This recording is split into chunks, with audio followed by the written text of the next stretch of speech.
Vanessa Coleman thinks she's found her dream man when she falls for a mysterious stranger with tons of swagger. He was a lot more experienced than she was. This relationship took her by storm. But what attracts Vanessa in the first place will propel her into a violent nightmare where it's put up or shut up in the name of love. They raped, beat, and tortured these victims. Then they killed them. Vanessa's first crime was falling in love with a criminal. And later in Opelika, Florida, single mom Tamika Jasper Barbary lands the perfect family man. He catered to her.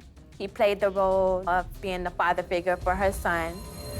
But what Tamika doesn't know will hurt her when her husband's double life surfaces and she loses everything for her man. So he doing something Opelika today and over time. I felt betrayed. I felt hurt. I felt like we lived a lie. Tamika was the type of person who sees the good in people. She's paying the consequences for it. There are hundreds of thousands of women in prison at any given time in the U.S. These are the true stories of women who committed heinous crimes in the name of love. For my man. 18-year-old Vanessa Coleman graduates from high school in Springfield, Kentucky. She's looking forward to stepping out on her own, much to the disapproval of her parents. They raised their daughters to want to go to college, and Vanessa opted not to. She wanted to just kind of rest from education, so Vanessa went to work at a fast food restaurant. The parents thought they had their daughter's best interest at heart by encouraging her to go to college, but when she didn't do that, when she didn't follow through, they were heartbroken. Vanessa's first month on the job is all work and no play. Until a friend introduces her to 24-year-old Latalvis Cobbins. They called Latalvis Romeo. He was very charming. He was quite the ladies' man. Vanessa's a good girl, but her curiosity is piqued by the handsome stranger. He had lived in New York, and they came down to Kentucky. He had a different swagger about him than the boys that she would have been exposed to. So his bad boy persona, being a little bit dangerous, all of this became intoxicating for Vanessa, who came from a very ordinary, humdrum life. Vanessa is hooked. There was very little of a dating period. It was sexual almost from the beginning. And she believed herself to be in love very quickly. Vanessa was already fantasizing to move in with Latalvis. But not everyone's as enamored with Vanessa's new man. Vanessa's parents see her relationship as more of an obsession than a romance. He monopolized her time. If Vanessa wasn't with him, she was thinking about him or talking about him. And I think that her parents and her sister viewed that as potential trouble. Vanessa's family has good reason to worry. Latalvis has plenty of skeletons in his closet, including a hefty rap sheet. Latalvis was an ex-con. He had served time in New York for an attempted robbery. But none of that matters to Vanessa. Vanessa romanticized his backstory. She had no exposure to that kind of life. She was very naive about the world. Before long, Latalvis turns Vanessa from the sweet and innocent girl her parents raised to someone they barely recognize. He was a partier, and whatever Latalvis wanted to do is what Vanessa wanted to do. He was not a great catch for a husband or someone to settle down with or, be serious with. He wasn't going to be in church on Sundays. Just 6 months into their relationship, Latalvis convinces Vanessa to move to Knoxville with him so he can be closer to his brother, Lamaricus. They were going to stay with his brother for a while, look around for jobs. She had cashed her last check, and she wasn't going to go back. The excitement of being on this trip down there to Knoxville drew her in. Vanessa's sister is the only one that knows about her impulsive plans. Vanessa did not keep her parents informed of all her comings and goings, particularly when it came to LaTalvis. But Vanessa's excitement turns to dread when she lays eyes on their new home. Lamarcus lived on Chipman Street in East Knoxville.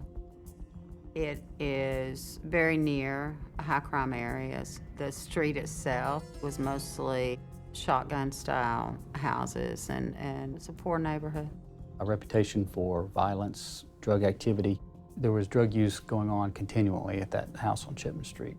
And Lamarcus fits right in. Lamarcus was a cocaine dealer. The house was small. There were curtains serving as doors. There was just no privacy. There was only one bathroom. She was the only girl. Vanessa was a long way from home. After the introductions, LaTalvis assures her it's okay, but Vanessa has second thoughts for the first time in their relationship. Vanessa decides to stick with her man anyway. But what she doesn't realize is this romantic ride is heading down a deadly road. No, please.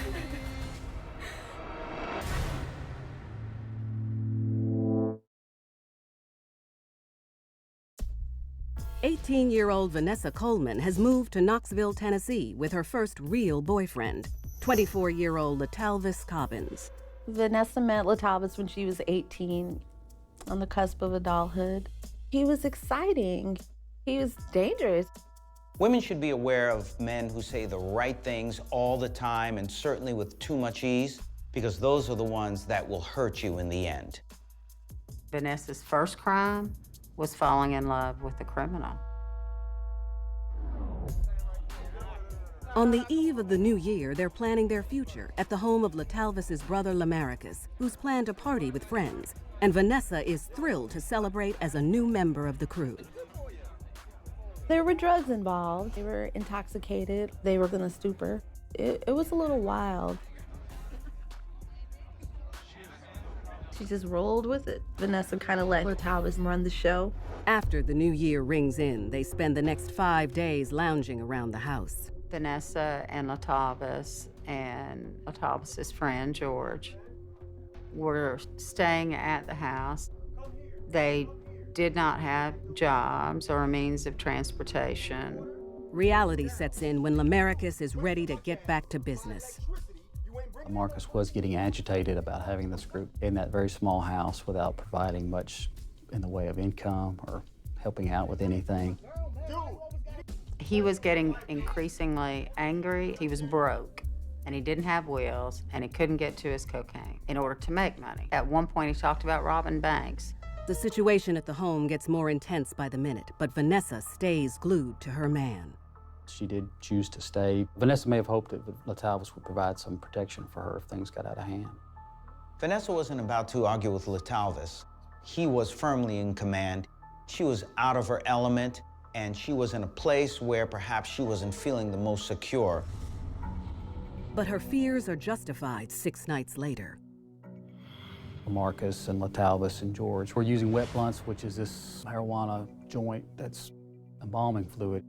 It has some hallucinogenic effects.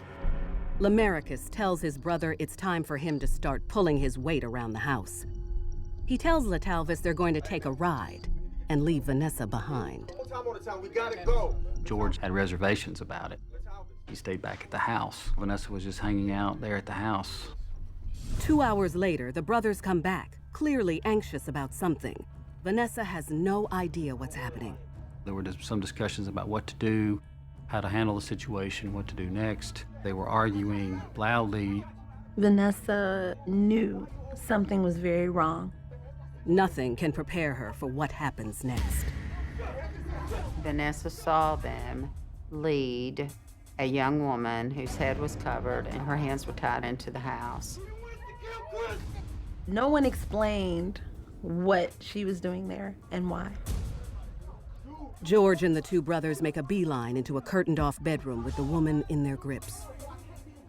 Almost immediately, Vanessa starts to hear horrifying sounds coming from the room. She was crying out in pain, pleading for someone to help her. It was a small house, wooden floors. You could hear pretty much anything that went on in that house, anywhere you were. It'd be hard not to. The woman's name is Channon Christian, but Vanessa doesn't know how she came to be there or what's in store. George and Latalvis and Lamarcus each went into the room at different times by themselves with Channon, so they alternated going in and sexually assaulting Channon. She's being held in that back bedroom and repeatedly being raped and terrorized. It was exceptionally cruel. She was blindfolded most of the time, so she didn't really even know who was doing what to her. Shannon's cries are punctuated by the sounds of the men yelling at her to keep quiet or she'll lose her life. She was told by Latalvis if she would just cooperate and sort of submit herself to these things, that they would let her go. Lamarcus had taken the blindfold off of her. Once she saw them and was at that location, that there was no way she could be let out of there alive, that they were going to have to kill her. Vanessa sits by in shocked silence. Over the next 12 hours, Vanessa watches obediently as the men come and go. There's a point where all three men had left and Vanessa was alone with Channon. She could have called the police, aided her in some way. 2 hours later, Latalvis, Lamarcus, and George come back to finish their attack on Channon. When the sounds of Shannon's screaming finally stop, Latalvis calls Vanessa into the room. When Vanessa went into the room, Channon was naked from the waist down. She was very clearly battered. She had a lot of facial injuries, and she was unconscious at that point. Latalvis is about to put their love to the test. Vanessa is in a situation now that she knows is wrong. I think she's dead. But at this point, what can she do? Latalvis has a hold on her, which is amazing. And later in Opelika, Florida, Tamika Jasper Barbary puts her freedom on the line to cover for her husband's secret life of crime. Andre was selling drugs. I was devastated. I was like, why did we even get married? She's a very trusting person, and she doesn't hesitate to really put her faith in people.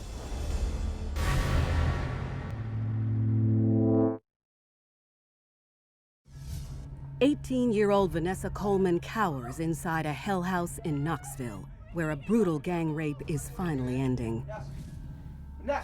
When the screams go silent, her boyfriend Latalvis makes a deliberate request. He wants Vanessa to check Shannon's pulse to see if she's still alive. I believe they called in Vanessa to get her involved. Almost a confession to say, look at what we've done, and to gauge her response to it. He was not able to tell whether she was alive or not, and Lamarcus was very upset about that. Vanessa watches as Latalvis, Lamarcus, and George try to hide the body. What they don't realize is that Channon is still alive. She was alive when they hogtied her. She was alive when they wrapped her body in trash bags. And she was alive when she was stuffed into a Rubbermaid trash can and the lid put on it. She suffocated to death over a matter of hours. Vanessa remains silent throughout the entire ordeal. Vanessa was not upset with Latalvis for what happened to Channon. In fact, she stuck with him and planned on staying with him. Vanessa and Latalvis went to sleep as if this had not happened, and as if there was not a woman in the house, in the garbage. The following morning, Latalvis, Vanessa, and George flee the house and race back to Kentucky. The only concern that any of these people had at that point was to not be discovered. And they literally all left the house and left Channon behind like she was garbage. Now holed up at another friend's house in Lexington, 170 miles away, Vanessa's still glued to Latalvis's side as she chronicles their trip in her diary. Vanessa's journal entry was that of someone who was on a fun vacation. I love the fun adventures and lessons I've learned. It's going to be an interesting year. And it certainly did not reflect anything about what she had witnessed, what she was involved in. She talked about the weather and how it snowed a little bit and melted. That was her recollection or summary of her trip. One hell of an adventure. Vanessa just felt it was her duty to be there for him no matter what, to stand by him, to be his woman, ultimately, in every way, because after all, she loved him unconditionally and he loved her back the same way. A few days later, reports of a brutal murder in Knoxville hit the airwaves.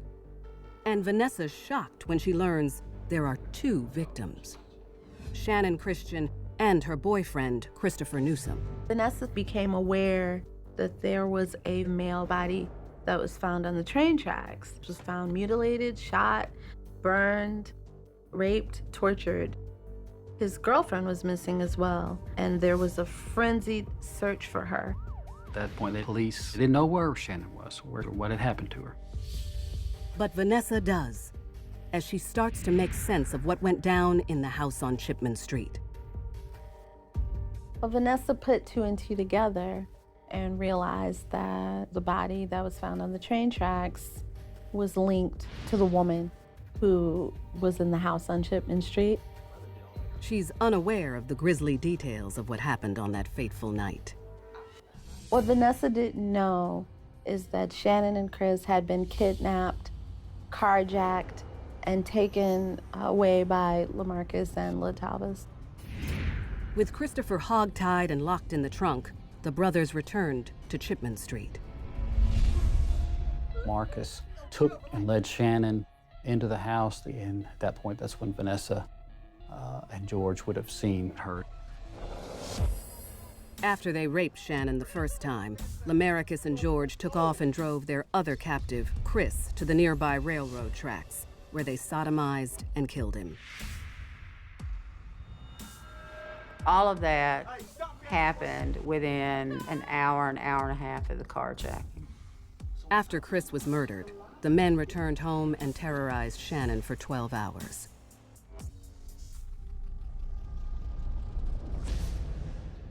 When Vanessa asks LaTalvis about what happened, he denies his part in the double murder. He blamed LaMarcus for intimidating him to participate in these activities, almost as if he was a victim himself. Vanessa believes every word of his lies. Vanessa really wanted to believe that what LaTalvis was saying to her was true, because she thought he loved her unconditionally, but she knew in her heart she really loved him unconditionally. 2 days after Shannon's disappearance, her vehicle is discovered 2 blocks from the house on Chipman Street. The interior of the SUV is covered in LaMarcus's fingerprints, which sends authorities racing to his home. They circled the home looking for anybody there, and ultimately, in the back corner of the kitchen, they found that trash can with Shannon's body stuffed in it. Then 2 days later, police get a tip that LaMarcus is hiding in an abandoned building near the house on Chipman Street, where they find him and place him under arrest. He quickly gives up his partners in crime, George, LaTalvis, and Vanessa. LaMarcus said that she was a part of it. She was a witness to it. She participated. She allowed it. Law enforcement were able to apprehend them and talk to them and take them into custody. All 4 of the participants are interrogated, and each tell detectives a different story. My brother started talking about doing some crazy. So me and him got into an argument. We got into a secret. Scared out of my mind. Every time I would ask him a question, he wouldn't respond to me. I had no business dating there for the rest of the time. I was pissed off. The men, LaTalvis Cobbins, LaMarcus Davidson, and George Thomas, are all tried separately in the months that follow. LaTalvis was sentenced to life in prison without the possibility of parole. George also will die in prison. He was sentenced to life without parole. For his role as ringleader, Lamarcus is sentenced to death. Lamarcus was given the death penalty, and he was given the death penalty for both Channon and Chris's death. Neither Lamarcus or Latalvis ever explain why they did what they did, or why it was so horrific. The circumstances of Channon and Chris's death were so brutal and prolonged and senseless that it just added to the grief of what these two young people's last days on earth were like. Vanessa is not brought up on any charges with regard to Christopher Newsom. Vanessa received a 35-year sentence. She was convicted of lesser offenses of Shannon's murder, and she was acquitted of all crimes associated with Chris. I love the fun adventures and lessons I've learned. It's going to be an interesting year. Till this day, Vanessa still stands by her man. She will exonerate her man until the day she dies and justify his actions. That's her first love. I honestly don't believe that she would have, on her own, would have been involved in a murder like this. There was nothing she wouldn't do for him. When she wasn't going to let anything get in the way of her love for Latalvis.